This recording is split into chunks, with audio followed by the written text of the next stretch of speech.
বন্ধু সিংকু দাঁড়া দাঁড়া দাঁড়া।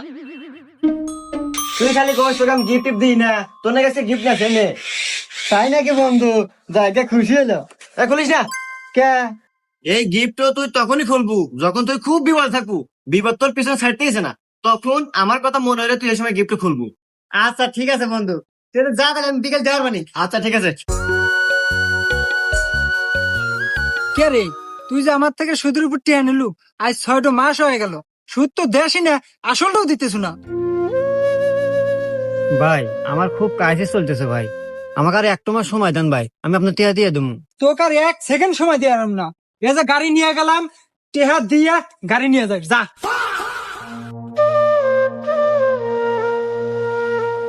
জাহাঙ্গীর ভাই আমাকে 1 কেজি আটা দেন। তোকে দিমু আটা, আজ 1 বছর ধরে বাহিনী খাচ্ছ 10,000 টেহা, আগে টেহা দে তারপর আটা দিমু।